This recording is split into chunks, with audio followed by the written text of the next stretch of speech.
Алла Тағала адамға көптеген нығметтерді берді. Адамға берген өмірі, адамға берген өмірі, мына дене мүшесі, 12 мүшесі. Соның ішінде Алла Тағала адамға көру деген бір нығметті берді. Ойлау деген бір нығметті берді. Есту, сезу деген нығметтерді берді. Соның ішінде сөйлеу, яғни тіл деген нығметті де Алла Тағала берді. Тіл адамның бойындағы ең құрметті және де ең қауіпті ағзасы болып саналады. Өйткені сол, егер адам оны бір жақсылыққа пайдаланатын болса, міндетті түрде ол тіл адамға сауапты істер мен абыройының көтерілуіне не болады? Себеп болады. Ал егер оны бір жаманшылыққа пайдаланатын болса, оны күнәға батырып, міндетті түрде сол тілі ұятқа қалдырады. Сондықтан да пайғамбарымыз саллаллаху алейхи уассалам өзінің хадисінде былай деп айтады: адам баласының көптеген қателіктері тілінің кесірінен дейді. Тілің дұшпаның деген сөз бар ғой. Али радиаллаху анхудың мынандай сөзі бар: қандай да бір сөз айтылғанша мен сол сөздің иесімін дейді. Ал айтылған сөз кейін ол менің ием болады дейді. Пайғамбарымыздың хадисінде келеді ғой: әр таңда оянған кезде бүкіл ағзалар сол тілге жалынады дейді. Сен түзу болшы, сен бір нәрсені бүлдірмеші деген нәрсені айтады дейді. Өйткені тіл адамды не сөйлеумен жақсылыққа апарып, бағанағыдай абыройының көтерілуіне себепкер болады, немесе күнәлі істерге апарып, адамды ұятқа қалдыруы мүмкін. Сол себепті де осы тілге өте көп нәрсе байланысты. Адам бір сөзді айтып қалады, сол сөзбен не бір адамның жанын емдейді, не бір адамның жанын жаралайды, немесе бір адамға жақсылық сыйласа сол тілмен, екінші адамға бір қайғы қасірет әкеліп қоюы мүмкін. Қазақ айтып жатады, басқа бәле тілден дейді. Осы тіліміздің кесірінен, тілге ие бола алмағандығымыздан басымызға көптеген бір бәлелер келіп жатады. Сөз қадірін білмеген өз қадірін білмейді дегенде осындай бабаларымыздан қалған осындай бір қанатты сөздер бар. Пайғамбарымыз саллаллаху алейхи уассаламның әдеті аз сөйлеп, көп тыңдау деген нәрсе болатын. Пайғамбар алейхиссалату вассалам аз сөйлейтін және де көп тыңдайтын. Оның тәрбиесін алған сахабалардың да бойынан осы іс әрекеттерді көруге болады. Яғни сөзде істейді, аз сөйлейді, бірақ амалды көп жасайды, жаңағыдай тыңдайды, соған сай жаңағы амалды жасайтын болған. Сол сияқты жаңағы өздеріне пайдасы тимейтін сөздерден әрдайым өздерін аулақ ұстауға тырысатын болған. Тіл арқылы келетін зияндарға бір тоқталып айтып кететін болсақ, қандай зияндар келеді, қандай жағдайларда осы тіл адамға дұшпандық жасайды, өз тілі, осы нәрселерге тоқталатын болсақ, ең біріншісі ол адамның бос сөз сөйлеуі. Әрбір секундтың, уақыттың, минуттың қадірін білетін адам, ол не істемейді? Бос сөз сөйлемейді қадірмен жамағат.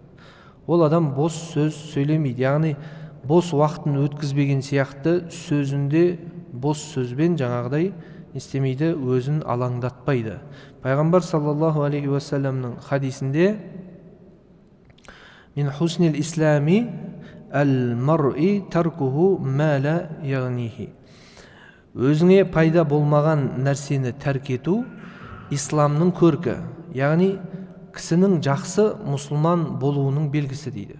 Яғни өзіңе тиісті болмаған істі, сөзді, барлық нәрсені тәрк ету, яғни сенің исламды дұрыс ұстануыңның көрінісі дейді. Кейбір кезде біз көп деген нәрселерді, сөздерді айтып, анаған да кірісеміз, саясатқа да кірісеміз, пәленге де кірісеміз, түгенге де кірісеміз, бірақ өзімізде ол жайында ешқандай ақпарат, мағлұмат, білім болмаса да, білген адамның сыңайын танытып не істеп жатамыз? Әр жерге әйтеуір кірісіп жатамыз. Бірақ ол жайында бізде білім болмауы да мүмкін. Бірақ бұл біздің мұсылманшылығымыздың, пайғамбарымыздың сөзі бойынша, біздің исламымыздың бір көркемдігін көрсетпейді екен. Біз қай салада маманбыз, қай саланы жақсы білеміз, сол салада сөйлегеніміз өзіміз үшін қайырлы болады екен. Тағы да пайғамбар саллаллаху алейхи уассаламның бір хадисінде: кім Аллаға "Мен кана ю'мину биллахи вал яумил ахир фалияқул хайран ау лиясмут." Кім Аллаға және ақырет күніне иман келтірсе, жақсы сөз сөйлесін немесе үндемесін дейді. Кім Аллаға және ақырет күніне иман келтірсе, жақсы сөз сөйлесін немесе үндемесін дейді. Бұл да пайғамбарымыздың саллаллаху алейхи уассаламның бір ескертуі. Алла және ақыретке иман келтірген адамның жадынан, жаңағы аузынан не шығады? Тек қана дұрыс сөз, жақсы сөз шығады. Егер оны жасай алмайтын болсаң, дейді пайғамбарымыз, онда үндемегенің сен үшін әлде қайда қайырлы дейді. Сол сияқты Омар ибн аль-Хаттаб радиаллаху анху былай дейді: кімнің сөзі көбейсе, қатесі де көбейеді дейді. Кімнің сөзі көбейсе, қатесі де көбейеді дейді. Демек, адам көп сөйлеген адам, ол көп қателесетін адам. Кім көп сөйлесе, міндетті түрде көп қателеседі. Кейде бір көп сөйлейтін адамдардың сөздерін тыңдап отырсаңыз, бір кезде айтқан сөзі 10 күннен кейін айтқан сөзімен не істейді? Үйлеспей жатады.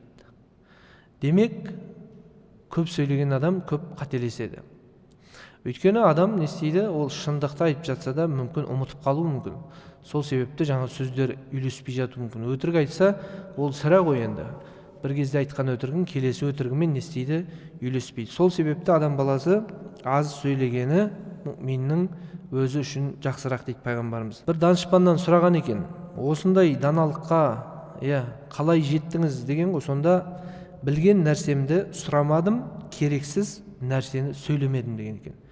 Білген нәрсені сұрамадым, керексіз нәрсені сөйлемедім деген екен.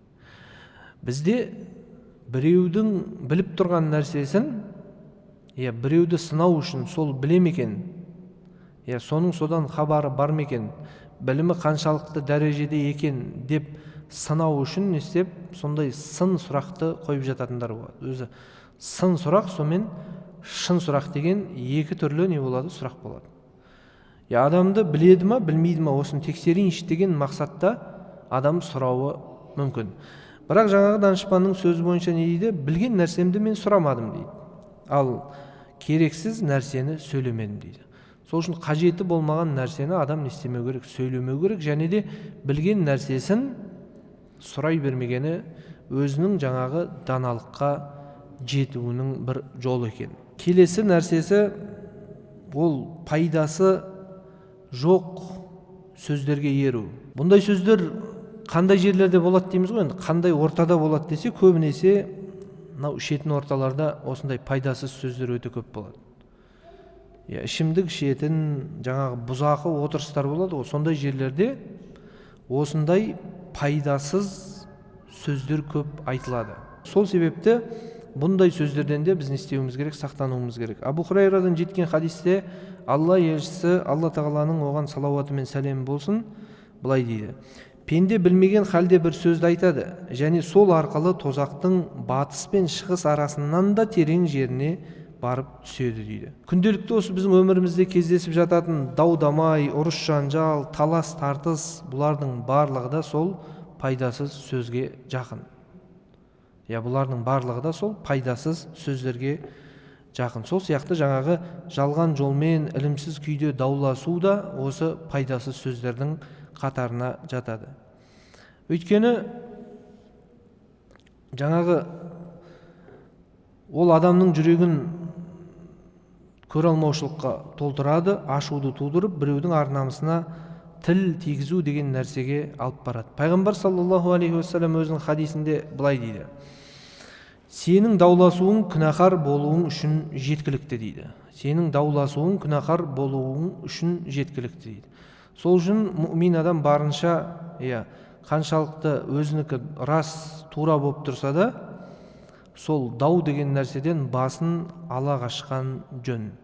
Пайғамбарымыздың хадисінде келеді ғой: кімде-кім жаңағы өзінікі дұрыс бола тұрып, бірақ жанжалдан, даудан жаңағы өзін алып қашатын болса, мен оған жәннаттан үй нәсіп ететініне кепілдік беремін дейді. Сол себепті өзін жаңағы даудан басын алып қашу пайдасыз істерден ғой енді.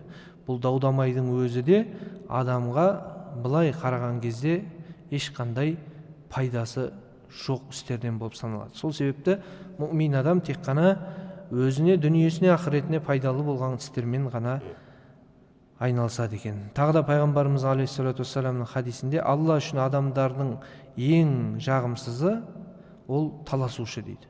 Алла тағаланың құзырындағы ең жағымсыз адам кім десе, ол таласушы дейді. Таласушы деген адам ол сөзге тоқтамайтын адам. Ешқандай ымыраға келмейді. Өзі дауға жақын болатын адамдар бар осындай қоғамда.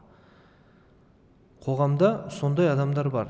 Ешқандай сөзге тоқтамайды, дауға жақын, ешқандай ымыраға келмейді.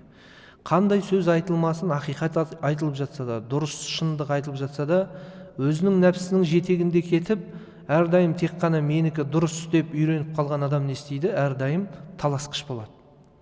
Таласқыш болады. Жаңағы мынандай нәрсе мода болған қазір. Критический мышление деп қояды. Қандай бір сөз айтса да, жаңағы менің өзімнің оған қарсы пікірім бар, менің пікірім, ойым деген нәрсені айтады да. Енді қарап тұрсақ, ол да бұлай сол таласушы адамның бір түрі да.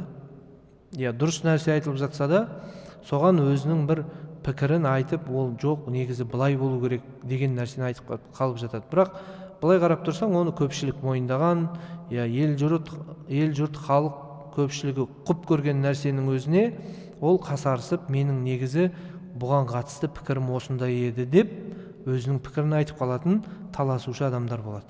Сол себепті бұл таласушы да Құдайдың құзырында жағымсыз адам болып саналады пайғамбарымыздың сөзі бойынша.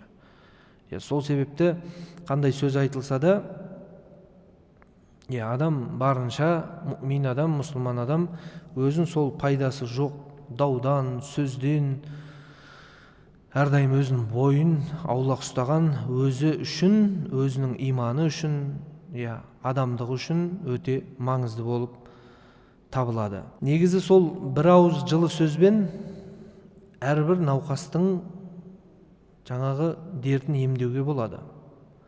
Жаны жаралы болып тұрған адамды бір жылы сөзбен жанын емдеуге болады. Жылы-жылы сөйлесең, жылан ұясынан шығады деген қазақта сөз бар ғой, сол сияқты қандайда жаңағы бір жаны жай таппай қиналып жүрген адамды жылы сөз арқылы, жақсы сөз, көркем сөз арқылы жаңағы оның жанын емдеуге, үмітін жағуға, еңсесін көтеруге болады. Адам сол өзінің Құдай берген тілін жақсылыққа пайдаланғаны өте абзал болады. Кейде осы бір ауыз сөз жойқын соғыстарда бітіспес дұшпандыққа, кісі өлтіруге дейін не істеп жатады? Жеткізіп жатады. Тарихта ондай оқиғалардың сан мыңдаған түрлері бар. Осы бір ауыз сөзден ру мен руының арасында, тайпа мен тайпа, тіпті ұлттар мен ұлттардың арасында тарихтан көруімізге болады. Бітпейтін бір дұшпандық, кісі өлтіру дейтін осындай бір дәрежеге дейін не істеп жатады? Жетіп жатады. Енді осы адам пендені, жұмырбасты пендені шыңға шығаратында, құздан құлататында осы Құдайдың берген тілі. Бірақ сол тілді қай дәрежеде, қай жаққа қолданасың, ол сол енді өзіңе байланысты. Сол себепті мұсылман адам әрдайым өзінің тіліне ие болуы қажет. Хазірет Алидің мынандай бір сөзі бар екен: тіл дұрыс болса, өзге мүшелер де дұрыс болады. Тіл бұзылған кезде өзге мүшелер де бұзылады. Аз сөйлеген адам тыныштық табады және қауіпсіздікте болады дейді. Егер тіл дұрыс болатын болса, адамның басқа мүшелері де дұрыс болады. Егер тіл бұзылатын болса, адамның басқа мүшелері де, ағзасы да не істейді? Бұзылады. Өйткені команданы беретін осы тіл. Бір нәрсені айтқаннан кейін сол нәрсені істеуге тырысасың. Ал аз сөйлеген адам не істейді дейді? Жаны жай тауып, тыныштық табады да, және неде болады? Қауіпсіздікте болады дейді. Тағы да адам тілін сақтау керек болған нәрсе ол көп сөзден сақтау керек. Көп сөйлеуде жалпы мұмин үшін, жалпы адам үшін ол қауіпті нәрсе. Хазіреті Абу Бәкір Сыддық тілінің астына кішкентай тастарды салып жүреді екен. Абу Бәкір Сиддық, пайғамбарымыздың ең жақын сахабасы досы, әрдайым не істейді? Тілінің астына кішкентай тастарды салып жүреді екен. Сөйлегенде сол тастарды алып барып сөйлейді екен. Сондықтан да ол кісі қажетті кезде және пайдалы орында ғана сөйлейтін болған. Тіл деген өзі жүйрік қой. Тіл деген жүйрік. Ойыңдағы нәрсені айтамын ба, айтпаймын ба деп тұрған уақытта не істейді? Сол шығып кетуі мүмкін. Ал бағанағы Алидің сөзі бар ғой, жаңағы сөз шыққаннан кейін ол менің иесім дейді. Шыққанға дейін мен оның иесі едім дейді. Сол жаңағы ойланып тұрған уақытта ол нәрсе шығып кетіп жатса, кейін адам сол нәрсеге өкінеді. Ал мына тас салып жүруінің себебі не болды дейтін болса, ол оны алып жауап берем дегенше, ол адамда не болады? Ойлануға уақыт болады екен. Сол сияқты көп сөзді кісіні, яғни көп сөйлейтін кісіні қазақта жалпы мылжың, бәдік деген жаман атаулармен көгезу деп атап жатады ғой енді. Осы сөздердің барлығы жаңағыдай жақсы сөз емес. Көп сөйлейтін адамды жаңағы мылжың, бәдік, көгезу, жаңа тілі тиексіз деген сөздермен қазақ атап жатады. Осы нәрсенің барлығы сол көп сөйлеуден қайтару үшін бабаларымыздың осындай көп сөйлейтін адамды жаман атпен атаған. Яғни осындай атаққа ие болмауың үшін осындай сөздермен естеген екен, бабаларымыз атаған екен. Тағы сақтау керек болған нәрсе тілді, ол фахш, яғни балағат, ұятсыз сөз. Ұятсыз сөз сөйлеуден, балағат сөз сөйлеуден адам не істеу керек? Сақтауы қажет. Имам Джурджани фахш дегенді, яғни балағат, ұятсыз сөзді былай түсіндіреді. Фахш деген түзу, сау табиғаттағы адам жиіркенетін және ақыл иесі кемшілік деп бағалайтын нәрсені сол фахш деп атаған екен. Адамның ақылы жиіркенетін нәрсені фахш деп атаған екен. Пайғамбар саллаллаху алейхи уассалам былай дейді хадисінде: «Инналлаха ла юхиббул фухша вала тафахуш». Ақиқатында Алла ұятсыз болғанды және ұятсыз сөз айтқанды жақсы көрмейді дейді. Расымен де Алла тағала ұятсыз болғанды және ұятсыз сөз сөйлегенді жақсы көрмейді дейді. Енді күнімізде қарап тұратын болсақ, бейәдеп, боғауыз, әке шешеден сыбап тұрып боқтау, анау жеті атасынан бастап тізіп бүкіл сөздер, жаман сөздерді айтып боқтау, біздің күнімізде бір дұрыс нәрсе болып қалған сияқты. Екі сөздің бірінде осы боқтамаса сөйлей алмайтын адамдар бар. Сөзі құралмайды, тілі бүлінген адамдар бар. Екі сөз айтса, біреуі боқтық. Ол боқтық сөзді айтпаса, не істемейді? Сөзі құрылмайды оның. Нормально сөйлей алмайды ол. Соншалықты дәрежеге адамның тілі ластанған, бүлінген, сондай кісілерде қоғамда жеткілікті. Халқымызда бұндай адамдарды жаңағыда айтып жатады, аузынан ақ ит кіріп, көк ит шығатын адам, іріген ауыздан шіріген сөз шығады дейді. Бұндай ауызды іріген ауыз дейді. Одан шыққан сөзді шіріген сөз деп жатады. Сол себепті осы тілімізді осындай балағаттан, фахш деп жатады ғой, боғауыз сынды бейәдеп сөздерден барынша сақтауымыз қажет екен. Мұсылман адамға бұлай сөйлеу жараспайды. Барынша жылы, көркем сөзбен ойымызды жеткізуімізге, істеуімізге тырысуымыз керек. Жаңағы кісілерге енді боғауызын қою қиын шығар, бірақ десе де адам тырысса, Құдай өзі сол тырысқандығына қарай бәрін жеңілдетеді ғой. Тырысқандығына қарай бәрін жеңілдетеді. Сол себепті жаңағы аузынан ақ ит кіріп, көк ит шығатын кісілер барынша сол айтатын сөздерін бір сараптап, қайтадан дұрыстап, мына сөз қате екен, мынау күнәлі екен деп білсе, сол өзі үшін дұрыс болатын шығар. Ол өзінің ойын боғауыз қоспаса не істемейді, жеткізе алмайды. Әкеңді, шешеңді деген сөздердің барлығы, Құдай сақтасын, жаман нәрсе. мына шешеңді пәлен қылайын деген нәрсе өте көп бізден етіп кеткен. Батыс жақта анаңды десе, осы оңтүстік жақта шешеңді дейді. Сол нәрсе өте қатты нетіп кеткен.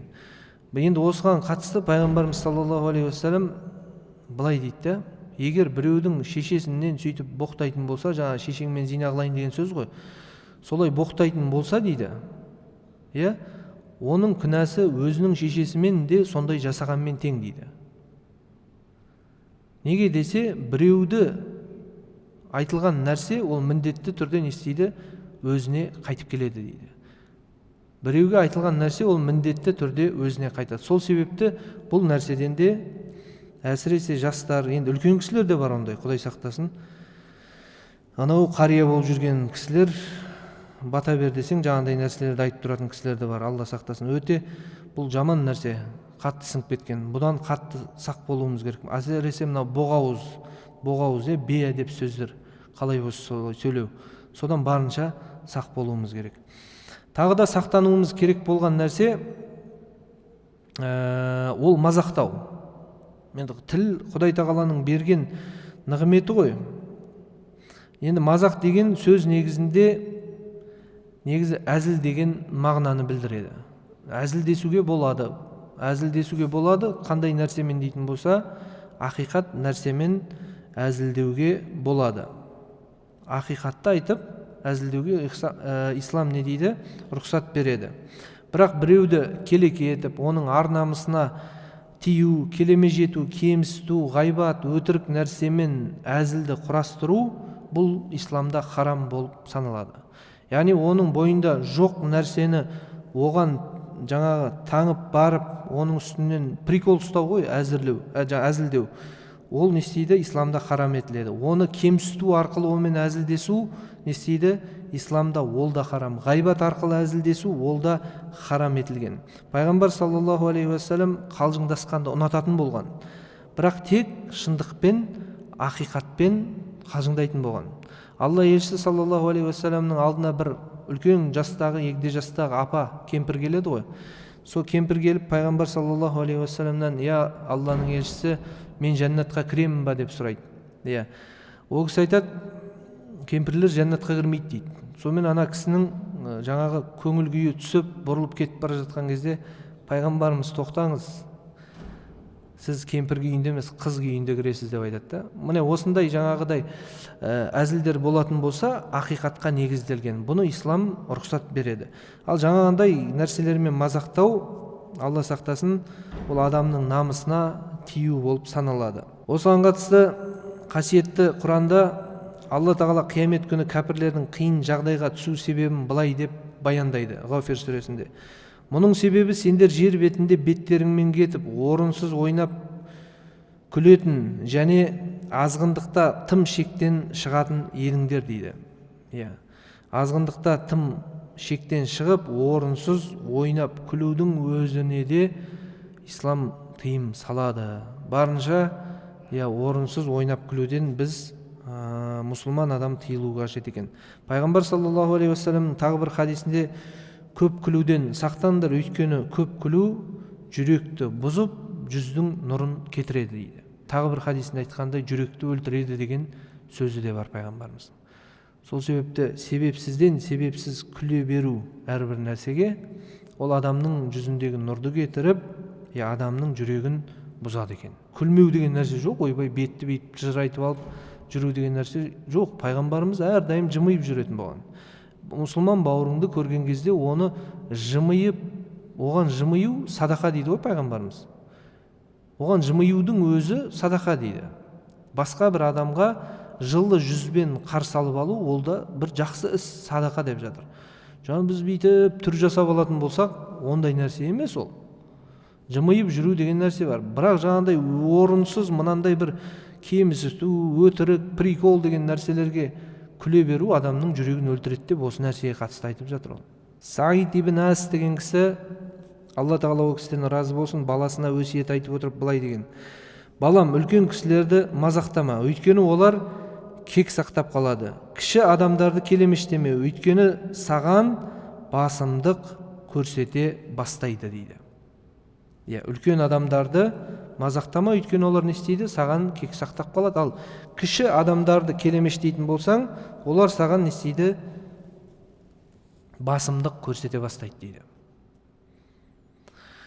Хаджаж ибн Юсуф былай деген: мазақтау досының жүрегінде өшпенділік туғызады, жолдасын бездіреді, құпияларды әшкерелейді, айыптарды ашады, ұрыс шығарады, жек көрушілікке алып барады. Ел арасында мынандай бір тәмсіл бар: ақылы аз адамның әзілі көп болады. Отынды күйдірген секілді келемештеу адамның беделін кетіреді деген екен. Хаджаж ибн Юсуф не дейді? Мазақтау адамның досының жүрегінде өшпенділікті туғызады дейді. Әрдайым бір досыңызды мазақтай беретін болсаңыз, үстінен прикол ұстап, әрдайым келемештеп, неше түрлі лақаптарды айтып, шектен тыс мазақтай беру оның жүрегінде сізге деген өшпендікті туғызуы мүмкін. Сол сияқты адамның жолдасын бездіреді дейді. Тисе беретін адамның қасында ешкім отырғысы келмейді. Әрдайым қалжыңдап тисе беретін болса, ол адамның қасында ешкімнің отырғысы да келмейді. Сол сияқты құпияларды әшкерелейді дейді. Яғни бір адамға қайта-қайта тиісіп, үстінен күліп, келемештеп, мазақтай беретін болсаңыз, ол міндетті түрде сіздің құпияларыңызды, сырларыңызды әшкерелей бастайды. Міне бұның қаупі осы нәрседе. Адамның жаңағы айыптарын ашады, сол сияқты ұрыс шығарады адамдардың арасында. Дәл сол сияқты адамның бір-бірін жек көруіне апарып соғады дейді. Ары қарай жаңа сөзін қорытындылап не дейді? Ақылы аз адамның әзілі көп болады дейді.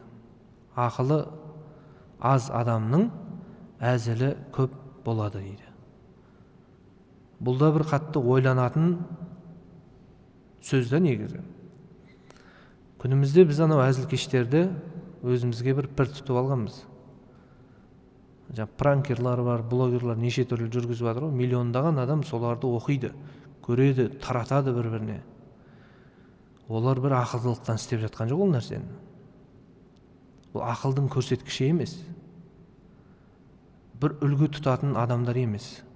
Сол себепті барынша үлгі тұтатын адамдардан үлгі алуымыз керек та. Міне бізге шариғат, ислам, хадис, құран қандай болу керектігімізді үйретіп жатыр ғой. Еркектігіңді қалай сақтап қалу керек, қалай дұрыс отағасы болу керек, қандай дұрыс бала болу керек, қандай дұрыс әке болу керек, қандай дұрыс бауыр болу керек, қандай дұрыс дос болу керек. Осының барлығын көрсетіп, ара жігін ажыратып, адамдармен қарым-қатынаста қандай болу керек, барлық нәрсені үйретіп жатыр. Осы жерден үйренуіміз керек.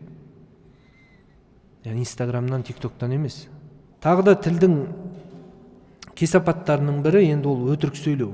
Алла сақтасын, өтірік сөйлеу ең жаман нәрсе. Пайғамбар саллаллаху алейхи вассалам сендерге ауыр күнәларға не жататынын айтайын ба, не жататынын айтайын ба деп үш рет сұрайды сахабалардан.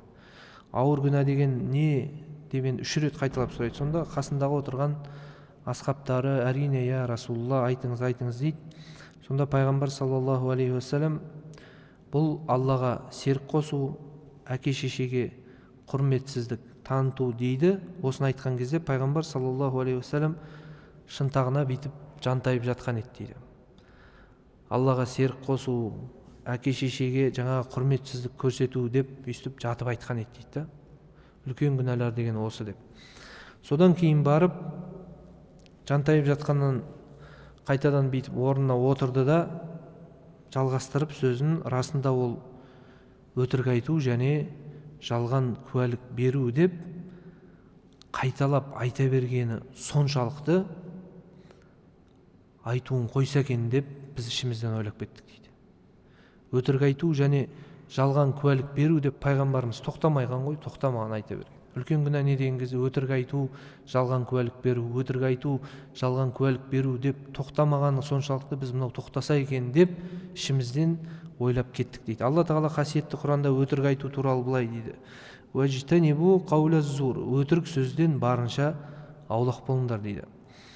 وَالَّذِينَ لَا يَشْهَدُونَ الزُّورَ وَإِذَا مَرُّوا بِاللَّغْوِ مَرُّوا كِرَامًا. Алла Тағала Рахманның құлдарын, өзінің жаңа хас құлдарын сипаттай келе, олар әсте жалған куәлікке және өтірікпен жалған жайлаған жерлерде жүрмейді деп, өзінің шынайы құлдарының жаңағы сипаттарын осылай сипаттайды.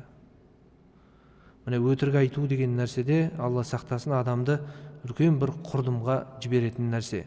Пайғамбар саллаллаху алейхи уассалам, білесіздер, әйгілі хадис, аятул мунафиқ саласа дейді. Жаңағы мұнафиқтың 200 адамның 3 белгісі бар дейді. Ол сөйлесе біріншісі өтірік айтады дейді. Сөйлесе өтірік айтады, уәде берсе орындамайды, сеніп тапсырылған аманатқа опасыздық жасайды дейді. Осы 3 белгі 200-ліктің белгісі дейді. Яғни бір адамның бойында осы 3 белгі бірден көрініс табатын болса, демек бұның бойында осы 200-лік деген нәрсе бар дейді. Алла сақтасын. Абу Бәкір Сиддиқ былай дейді: өтірік айтудан сақтаныңдар, себебі өтірік адамды не істейді? Иманнан айырады дейді. Өтіріктің нәтижесі не дейтін болса, өтіріктің нәтижесі иманнан айырылу. Бұның әкеліп соғатыны иманнан айырылу. Пайғамбарымыздан жаңағы сұрайды ғой, мұсылман адам сараң бола ма, я Расулалла дейді. Мұсылман адам сараң болады дейді.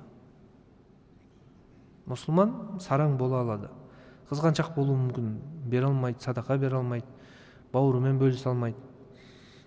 Содан кейін келесі сұрақты қояды: я Расулалла, мұсылман адам қорқақ бола ма дейді. Мұсылман адам қорқақ та болады дейді. Бір керек жерде ақиқатты айта алмай қалуы мүмкін. Қорғайтын жерде бір өзіне тиесілі болған, өзінің қорғау керек болған нәрсесін қорғай алмай қалуы мүмкін өзінің қорқақтығынан. Бұл мұсылманға тән жақсы болмаса да, бірақ нелер дейді? Қабілеттер бар. Содан кейін үшінші сұрақты қояды: мұсылман адам өтірік айта ма дейді. Пайғамбарымыз жоқ дейді. Мұсылман адам өтірік айтпайды дейді. Өйткені өтірік деген нәрсе арты бір тұтам дейді ғой қазақ. Қандай өтірік болмасын, арты бір тұтам. Өтірік айтып үйренген адам, ол әрдайым өзімен ол шынайы болмаған адам, Құдаймен де, басқамен де ешқашан шынайылық жасай алмайды. Адаммен де қарым-қатынасы шынайы болмайды. Құдай Тағалаға деген құлшылығы да не болмайды? Шынайы болмайды. Жалпы өтірік деген нәрсе осы, қаупі осындай. Өтірік деген не дейтін болса, өтірік деген ол болмаған нәрсені айту ғой. Жоқ нәрсені. Мынаны істедің ба десе, істемедім деп, немесе істемеген нәрсесін істедім деп айту. Көрмеген нәрсесін көрдім деп айту. Жаңа өтірік, жалған куәлік деп пайғамбарымыз сол себепті айтып отыр ғой. Өтірік, жалған куәлік, өтірік, жалған куәлік деп, жаңа Аллаға серік қосу, ата-анаға қарсы келу үлкен күнә деп айтып, одан кейін өтірікпен жаңа жалған куәлікті пайғамбарымыз жағы талғанша осының қаншалықты үлкен күнә екенін, үмбетін, сахабаларын сақтап осылай айтып кетіп жатыр. Анас ибн Малик былай дейді: ешбір пенде тіліне ие болмайынша тақуа болмайды дейді. Яғни тақуалықтың кілті не? Көп сөйлемеу екен. Көп сөйлеген адам ол тақуа бола алмайды. Тіліне ие болмаған адам мен тақуамын деп айтпай қойса да болады. Абу Дарда да былай дейді: сөйлеуді үйренгендерің секілді үндемеуді де үйреніңдер дейді. Сөйлеуді үйренгендерің секілді үндемеуді де үйреніңдер. Өйткені үндемеу ол ақылдылық. Сөйлеуден гөрі тыңдауға тырыс. Саған қатысты болмаған мәселе туралы сөйлеме дейді. Саған қатысты болмаған мәселе туралы сөйлеме. Сөйлеуді үйренген сияқты үндемеуді де үйрен. Өйткені үндемеу ол ақылдылық деп жатыр Абу Дарда. Сөйлеуден гөрі сол тыңдауға тырыс дейді. Сол сияқты өзіңе қатысты болмаған мәселе туралы сөйлеме деп жатыр ғой. Барынша осы енді адамды тақуалыққа жетем дейтін болса, демек адам не істеу керек? Тіліне мұсылман адам ие болу керек. Қазақ айтып жатады, жаңа аңғармай сөйлеген ауырмай өледі дейді. Басқа бәле тілден дегеннің барлығы да осы тілден бізге басымызға түрлі қауіп қатерлер келіп жатады. Алла тағала естіген білгендерімізге амал етуді нәсіп етсін. Баршамызды осындай үлкен күнәлардан сақтасын. Субханакаллахумма бихамдик, нашхаду ан ла илаха илля анта, настағфирука ва натубу илейк, бирахматика я рахман.